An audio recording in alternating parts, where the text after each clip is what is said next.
So far, that's all it is two things. Yeah, but we've got lots more pictures to look at. Yeah. I know.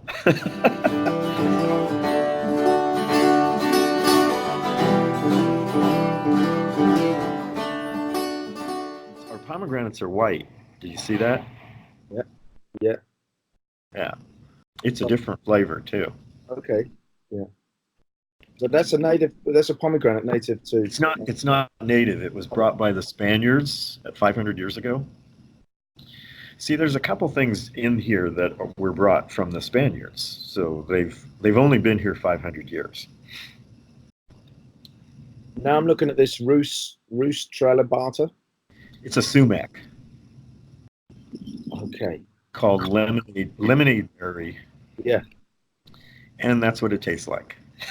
Tastes like sumac or lemonade or, real citrusy kind of flavor. And that's native? Yep, that's completely native. Mammillaria grahami, that's one of the cacti that I used to plant around the house. They're real small. They're bigger, barely bigger than your palm. They're really little. Wow, so we got this fluorescent thing now. That's a UV picture. I'm experimenting with that now in my free time. I've got filters for the camera that can take pictures of UV so you can see what bees see. Oh, fascinating. Right. Okay. Yeah. That's a bee's eye view. Okay. Apparently, yeah. I'm just going by what I read about this guy doing it, and he had put in there the list of what the filters were to put on the camera, and so I just do that.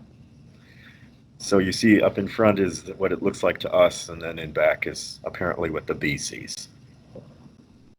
And then we've got night blooming Sirius. Yep.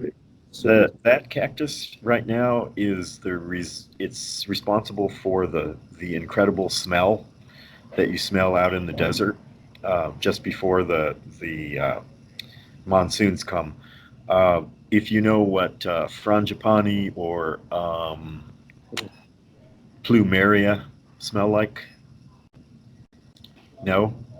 I think frangipani I do, yeah. Yeah. Okay, that smell. Yeah. Yeah.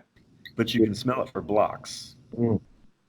It's especially when the wind picks up, and so the humidity is a little bit higher. That smell is just everywhere. You can wander around. You see how the plant, it just looks like sticks. Yeah. Yeah. Yeah. If that flower's not on there, you can wander around for days looking for that plant. But as soon as it starts to smell, you find it real quick because the flowers are huge, and then the smell is really strong. So, and you can eat those fruits. The fruits that come off of there are relatives of dragon fruit. They have caffeine in them. Oh, yeah. So yeah, you've got a few sources of caffeine there. So now they're all one branch of the cactus family, just the one. None of the other cacti have the caffeine in them. I've got your little diagram of the dozen species of prickly pear cactus. Yeah. I did not draw that. That's a child. But it's a very good drawing. So now we've got says CP pear opunitia. Prickly pear opuntia. It's the same as the prickly pear in the other picture. That's our Engelmann prickly pear cactus. When we have our prickly pear festival in Superior, that's what the festival is named after, that plant. Yeah. Tons of food. As you can see, one plant can be fairly covered with fruit. And now I'm looking at Amaranthus. The next three pictures will probably be Amaranth. Yeah. You have Amaranth. We do. Everybody has Amaranth. The whole world has Amaranth. This is the plant that Roundup was supposed to wipe out. Oh. It's not working. Amaranth, really high calcium. Real high calcium in the foliage. The seeds are also very delicious. You can make it into porridge. It's really good. I like Amaranth better than the lamb's quarter even. So You use the seed of the lamb's quarter, which yeah, we call fat hen, by the way, over here. Yeah. yeah, we it's about as close to quinoa as we're gonna get. Yeah. Yeah. So you have to uh, kind of soak it to get the soapy flavor out of it. But Yeah. yeah, yeah, you don't have to do that with the Amaranth. Our Amaranth is ready to go. It's good Yeah. stuff. We have a lot more fat hen than we do amaranth where I am. Oh, really? Yeah, not a lot of amaranth, actually. Well, bring Roundup over, and the plant will come to spite it. No, sadly, we have plenty of glyphosate. Oh, you got that. Yeah. Um, so Atriplex, I'm on now. Saltbush. Right. Yeah. And you take the brand new leaves and the seeds and the flowers, dry them, grind them up, and you've got salt for your I for your see. table. Fantastic. It's got more magnesium in the salt than sodium, so it's a slightly different salt. Now we're on Caprobotus. Carpobrotus. Those were brought by the Spaniards. Okay. I thought it was interesting because everybody thinks of it as a plant that the highway department grows along the roads. So clearly they think it's something that just got here. It's a horticultural thing. But actually that one and the yellow one, Mesembryanthemum, um, the Spaniards brought them, the Portuguese brought them. What they used to do is throw them on the decks of the ships. They're originally from South Africa. Yeah. They'd throw them on the decks of the ships because they would stay green and delicious and full of vitamins. It might be the only vegetable they would have for a long, long time out on the ocean. Uh, it's the same reason they had the tortoises. They throw them on the, they used to, every island they would stop at that had a giant tortoise, they would throw on the ship upside down so it couldn't run away. And then they'd have fresh meat. I've got a picture of the lamb's quarters. I'm on the third batch now, Okay. and then this Mesembryanthemum. Yeah. Mesembryanthemum, also from South Africa. It's a relative of the Carpobrotus. If you have you had glacier lettuce? Mm, not sure. Okay. I've It's had this thing well, we call it ice plant. yeah, it's a relative. Yeah. You eat them, right? It's slightly salty and it's full of Yeah. vitamin C. Yeah. It's pretty good. Good stuff. Yeah. And then Plantago here. So that's I'm told that's called white man's footprint in That particular species is a European one, but we've got 4 other species too. yeah. We use the seeds and the leaves. Okay. And so how do you use the seeds? Are you using them green or when they're brown and When they're brown, yeah? So you can grind them to make flour or a paste, yeah. and then put them in different baked things. So I mean that what you see in that picture there is one of my favorite wild foods, just because it's so easy to if you're out walking and you're hungry, you can just pick those flowers, those spikes of seeds, and just drag your thumb and forefinger down them. You have a handful of seeds ready to munch. Yeah. I really like those, but when they're brown, you have to get the husk off and so on, or do you not bother? That's not very hard. Yeah. We do have the mano and matate, but we also have this thing from Germany called the Bosch, Bosch. Well, those Germans know how to grind stuff up. Um, yeah, you do a real quick grind, and it pulls off all of the husks separate from the seeds. So exactly how are you grinding it then? Well, you're using a drill? No, it's a mill, but it's mill. a Bosch. It's the Germans, they like to crush stuff. So they designed this machine so you could either grind stuff into a powder or you could, sort of like half grind it, and Yeah. it separates out the seeds from the chaff. Oh, that's amazing. Right. Yeah. So it's a Bosch mill. Yeah, okay. BOCH, yeah, and it's pretty too. It looks nice on the counter. I've got a Bosch grill. I don't have a Bosch mill, but it sounds like I need one. Yeah, I'm not sending you one of those. Yeah. Oh, I'm not. You can buy one of those. okay. What's the slang? Purslane, Yeah. Okay. good old purslane.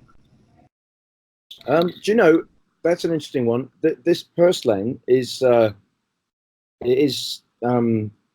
native in Australia. Really? Um, I thought it originally came from the Mediterranean or something.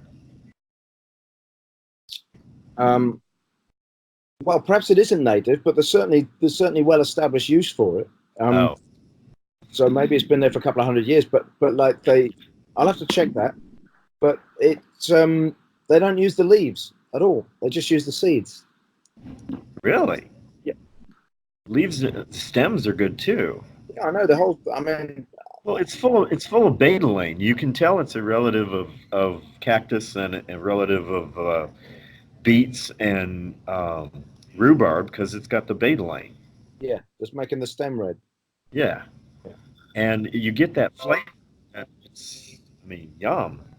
Our salads when we first okay, so we moved into our current neighborhood in 2004, and I remember the neighbors we'd have them over, and they'd look at our salads, and they said, "What's with your salad?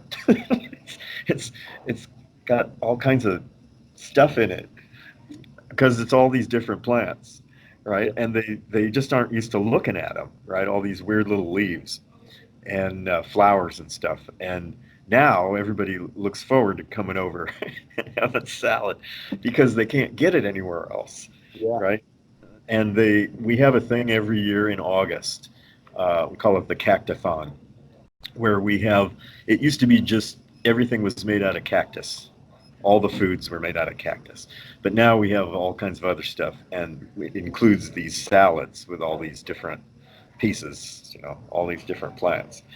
Uh, Very popular because they can't even go to a restaurant and get it. So, Yeah, I know. I know. Well, yeah, we do we do salads like that, and you're right. Even the restaurants that we sell to, they they wouldn't be going to the trouble of making a salad like we make at home. And okay, so we're on the Mesquite Pods. Yeah. okay, tree of life, tree of life. Um, are you looking at the one that's just the pods, or are you looking at the next one that has Got the jars. bowl full of? Yeah. Yeah. So the one with the two jars behind it. It's a bowl. Yeah. So you've got a jar on the, I hope I get this right, on the left side, which is flour made Okay. out of the pods. And Yeah. then on the right side is mesquite honey. And then in the middle, you've got kind of the variety of pods that you'll see on the three species that we have. Yeah. Um, the red lines can show up on any of the species. It just means there's more sugar in there. Okay. When we see red lines, we get excited on a tree because that means, oh boy, this is going to be good. It's kind of unusual. The mesquites, you can walk maybe 15 feet to another tree, and the pods will taste completely different from the one that you just tasted over there. Right. And so you really do. It's an individual thing. You got to taste. Do you like them? Because you're going to be spending, half an hour picking all this stuff. Uh, get the stuff that I mean, because there's tons and tons and tons. You don't have to take even anywhere near all of it. Uh, might as well get the stuff that tastes good to you. Uh, there's another thing that instead of the honey, which you have to have bees for, you can just take those pods and soak them, just like with carob or tamarind. Soak them in water, and usually that's called mesquite syrup. So Uh, sweet. Just the water infused. is what Just he's. the water. So if you do a sun tea, or we don't like to add any extra heat because it destroys some of the vitamins. Uh, but if you just let them soak, you'll get that syrupy kind of caramel kind of. If you get the right bush, a little bit of cinnamony sort of flavor. It's really nice, and that stuff is mesquite syrup. You make the especially with pork or with any kind of meat, you can make a marinade, and it's really good. The mesquite is on the it's in the legume family. It's on the same branch as licorice and carob and ironwood and tamarind and uh, what's that blue dye? Not the indigo, the other one. Butterfly pea. Okay, I would never have got that. So Oh, um, I've been at this a while. Plus, I go at it when I'm teaching the chefs. I go at this with the idea that these are ingredients, so I want to know what the other ingredients are that I can swap it for. yeah, So basically, first I when we go out foraging, we learn what the thing is, what it looks like, where it is, when it is, and then we start talking about, okay, so if I had a recipe and I wanted to use uh, in that recipe, I would use XYZ, but I don't have that. I could use mesquite. Or here's a recipe for mesquite, something, mesquite bread. I don't have any mesquite. What could I use from the regular store in its place? So we do that kind of those exercises, menu planning, swapping things in and out, stuff like that. Mesquite, the mesquite tree also has one kind of white sap and black sap. And the white sap is just like chewing gum. It's got sugar. It's actually kind of an amber color. Um, but then you've got the black sap. The black sap is all you got to do is stick your finger in the black sap. If you have pink eye, I've done this. If you have pink eye, just smear some of that in your eye, and it kills the pink eye. sorry, what is pink eye? Pink eye is a fungus that little kids usually get in their eyes. So fix it. Yeah, it just and if you have toothache, you can put it on your teeth, on rub it on your gums. Mm. Um, that black sap is very medicinal, and then you can also eat the roots if starvation food kind of thing. So, Yeah. So I've got the green pods hanging down and the white. I guess that's just mature. Is it the green ones are the young ones and the? no, those are two different Oh, things. didn't. The ones that look green in the picture, those are Palo Verde yellow. That's one species, and then the blue Palo Verde is the other one. The we got three. We got the and then we've got hybrids too.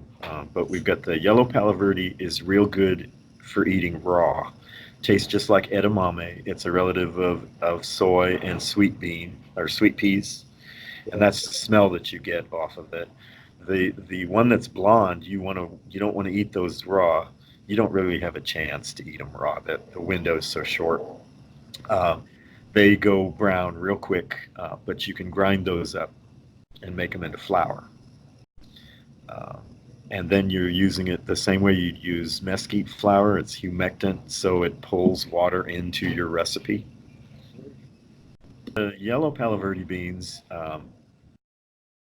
again, I would eat those raw when they're green because it's just like edamame. It's exactly the way that you would even eat them is the same way as edamame, where you've eaten the edamame, right? Yeah, yeah. Okay, so you've got your beer. Got to have a beer. Got your beer, and you've got your little bowl of Palo Verde beans. Maybe you put some saline, some salt water on there. Maybe you heated them a little in the microwave so they're just perfect. Then you take it in your mouth and you pop them, with your teeth, just like edamame. Okay. Perfect, absolutely perfect, and tons and tons of those on the tree. But it's only about a 2 week window, and it's just finished now, just finished like last couple days. So, but the blue starts out early, as early as April, and it'll go all the way until fall. And again, you're using the blue when they're dry, make flour, Mm. and then bake with that. Is there much when you went to Australia? Did you see many of the wattle seed species? Yes, I did, and that stuff has more of a peppery flavor, like acacia. These things don't have that. Palo Verde doesn't have that peppery note to them. Yeah, there was I was over in the West Coast, and there's like a garlic flavored one, which was pretty interesting. Tepary bean we have now. Okay, Yeah. you know a lot of the phaseolus beans are originally from here. Europe Okay. had fava beans, but all these the common bean, the Faveolus vulgaris, those are originally from here. It's one of the things that was taken away. It's become so common that you don't even think of it as Native American food, which is what I want to happen to the rest of these things. But the tepary bean has 5 times the amount of iron that regular beans have. It's got 10 times the amount of calcium as regular beans. It grows out in the desert without irrigation. This is where it natively comes from. Yeah. You see the neck, so you look at the beans and they kind of look like rocks. They don't really look like beans. Yeah. And then you see the leaf. If you're familiar with what bean leaves look like, this does not look like that. Oh, They're super narrow because they're drought tolerant. yeah. It's got the 3 parts though, like a regular bean leaf would have. Yeah. Yeah. Yeah. And then you see the little purple flower is the next one, and after that, the little white flower. It's that. There it is. Yeah, so what's happening there then with the two different flowers?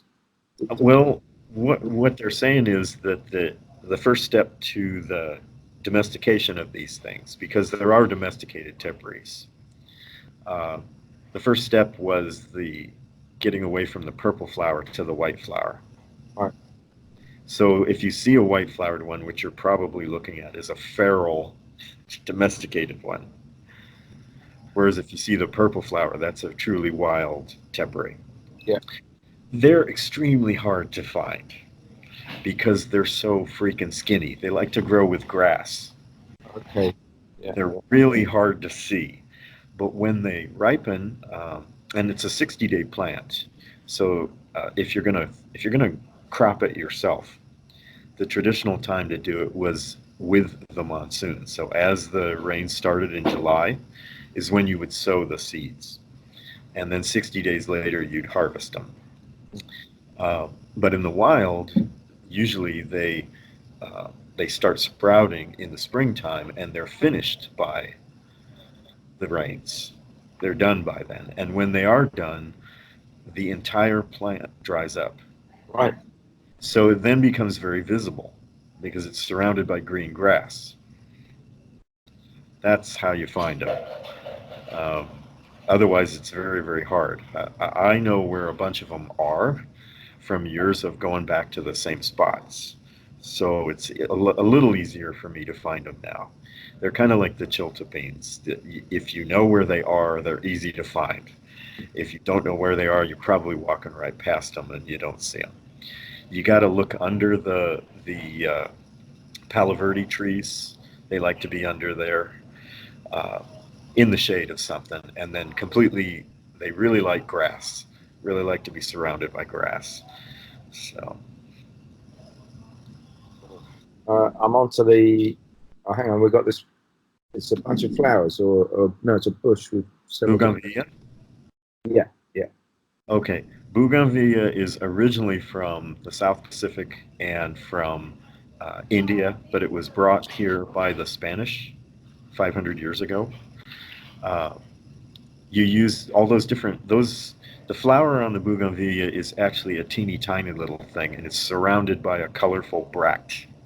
Okay. Those are the colors that you see there. Yeah. That's one plant with multiple bract colors.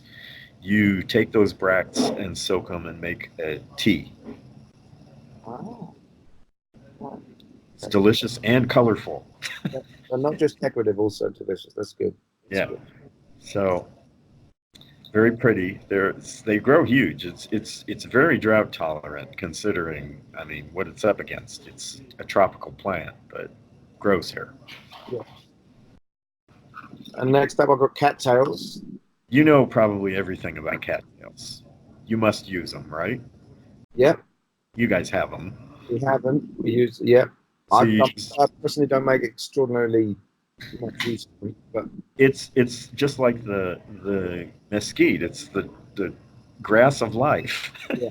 Okay. You use the roots and the shoots and the okay. Before those flowers, that's the flower, the little hot dog looking thing. Yeah. Before the flower comes out, if you get it while it's still inside the stem, Yeah. you know those little cocktail corns? Yeah. Yeah. It's Yeah. exactly that. That I have done. Yeah. That's very good. Yeah, and you can make pickles out of those. The pollen, have you used the pollen? Yeah. I haven't really got into it. Oh, the What? pollen, you make bread out of that. Yeah. That's really good. There's so much B12 in there. Amazing. Wow. See, there's food everywhere. Yeah. B12, but that's good news for vegans, right? So, I know. Look, vegans, the mesquite has a lot of B12 in it too. well, European vegans will be more excited to hear about the. Well, we call that reed mace. What you're The calling cattail? Yeah, we call that reed mace in England. Yeah. The cattail? Yeah. That's a weird name. Reed mace? It's like the kid who was sitting next to me on the airplane who kept saying vitamins, vitamins, vitamins. And I said, "You are from England." And he looked at me. Okay. Reed mace? Really? Yeah. Sorry. Sorry. That is what we call them. Yeah. Okay. I've written it down. Tell you, I'm still learning English. Yeah, and we use the leaf bundles as well. Like when they're like a great big leek. Well, we use the shoots and the crowns. Right. Usually we cut off most of the leafy part. Okay. Too much fiber. The shoots coming out of the rhizome. Yeah. Yeah. Right there at the crown where the between the root and the shoot, that little white part. Yeah. That's real nice. Yeah, no, I should explore this plant and do more with it. Next one is Creosote. creosote. Yeah. So what's the story with that, Mark? Okay, so this is the thing that shows us that the Chinese are smart. That's how I always introduce it. It turns out that the resins that are in this plant react with two different kinds of cells in the human: your outer skin cells, and also your like esophageal and stomach lining. And so the question is why? That's kind of a weird combination of cells. And it turns out that Chinese medicine already knew this. Um, Human beings are donuts. Do you know the shape of a torus? Of a what? Do you know where I'm going with this? You know what a torus is? No. What's a It's taurus? shaped like a donut, Okay. Yeah. like a inflated thing to help you not drown in the swimming pool. Okay. That's yeah. The inside and the outside are connected. Yeah. So our Right. inside is an extension of our outside, but it's just folded in. Exactly. Inside. And that's why it works. So it's not really that big of a question if you understand your body that way as to why certain things are good for your skin and are also good for your alimentary canal. But the Chinese knew all of that, right? And whenever they make a traditional bundle, they're putting together plants that recognize that these things react with both of these kinds of area of cells. I thought that was interesting. But this is really, this plant in this area, the oldest specimen, so the oldest individual plant is up around Las Vegas, and it's 11,700 years old. And the oldest pollen that can be found in the geological record, the oldest pollen is 11,700 years old. This is probably, its closest relatives are down in Argentina. This was probably brought by migrating birds up to our area. It just magically shows up all of a sudden in the record. It has since taken over. In Spanish, the name for this is La Gobernadora, the governor, because wherever it lives, it kind of makes it possible or impossible for other plants to live with it. Cacti really like living in the shade of this. This is one of the plants that really helps baby cactus grow, is the Creosote Bush. In Pai Pai, this is called Iichop, because you smoke it. It's a tobacco substitute. But does it have nicotine in it, or just No, it's got other stuff. Strong stuff. So yeah, it's if you give too much of it to a woman who's pregnant, she'll have an abortion. So you have to be careful.